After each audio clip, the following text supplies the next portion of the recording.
নমস্কার, এই বাংলা সংবাদে আপনাদের সকলকে স্বাগত জানাচ্ছি। আর আপনাদের সঙ্গে রয়েছি আমি সমীর দাস। আমরা এই মুহূর্তে এসে পৌঁছে গেছি আমরা নদিয়ার চাকদহের বালিয়া, অর্থাৎ বালিয়া যে আঞ্চলিক রাস উৎসব কমিটিতে এই মুহূর্তে সাজো সাজো রব। কারণ আপনারা জানেন যে সামনেই রয়েছে, মাত্র একদিন পরেই রয়েছে রাস উৎসবের সূচনা। আর এই রাস উৎসব উপলক্ষে এই বছর তারা ব্যতিক্রমীভাবে এই মুহূর্তে তারা পালন করবে। এবং এই বিষয়ে কি বলছেন কর্মকর্তা এখানে উত্তম রায়, আমরা শোনাবো যে উদ্যোক্তারাই বা এখানে কি বলছেন। এবং আমরা দেখাবো যে এই মুহূর্তে যে বালিয়া যে বাজার থেকে যে শিলিন্দা 1 নং গ্রাম পঞ্চায়েতের সম্মুখে যে রাস্তা, সেই রাস্তা জুড়েই চলছে রাস উপলক্ষে এখানে সাজো সাজো রব এবং প্যান্ডেল চূড়ান্ত প্রস্তুতি। সেই খবর আপনাদেরকে তুলে ধরার জন্য এই মুহূর্তে আমরা এসে পৌঁছে গেছি চাকদহের বালিয়াতে।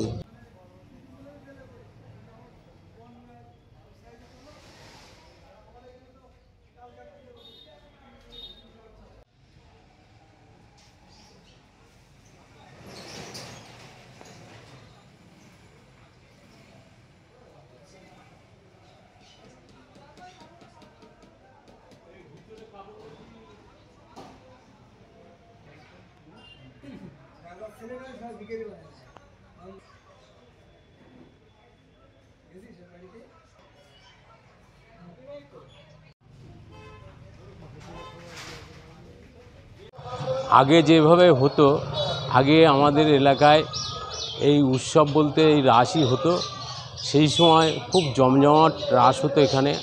এবার আমাদের 60তম বর্ষে পড়েছে। তা সেই সময়কার যারা ছিলেন এলাকার বিত্তশালী লোকজন এখানে এসে অঞ্চলের, এটা ছিল আঞ্চলিক রাস। তখন আমাদের এলাকায় কোনো কিছুই হতো না। এখানে যাত্রা হতো, কীর্তন হতো, তারপরে এই আরও সমস্ত দোকানদার, মণিহারি দোকানদার, এইসব প্রচুর লোকজন তখন এখানে আসতো। এই আমাদের অঞ্চলের মধ্যে এই একটাই অনুষ্ঠান হতো সেই সময়কার যারা বিত্তশালী লোক ছিল, যেমন বীরেশ্বর ভট্টাচার্য ছিল, বিনোদ রায় ছিল, জিতেন পাল ছিল, এছাড়াও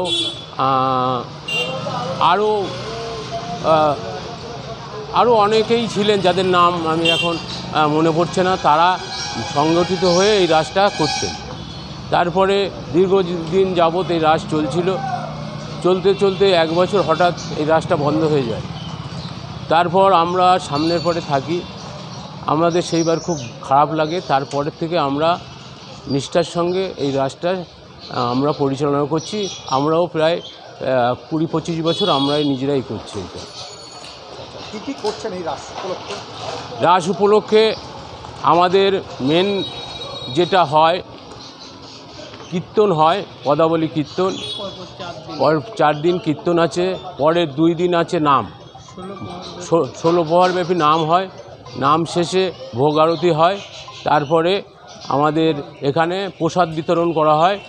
এলাকার আগে যেরকম আমাদের সমস্ত এলাকার লোক, অঞ্চলের লোক আসতো, কিন্তু প্রসাদের দিন আপনারা এসে দেখবেন ঠিক সেরকমভাবে সমস্ত গ্রামের লোক এখানে আসে। আমাদের প্রায় 150 কড়াইয়ের উপরে খিচুড়ি হয়। এই সবাই কিন্তু আমাদের এই প্রাঙ্গণ দেখছেন, এখানে বসেই খায়।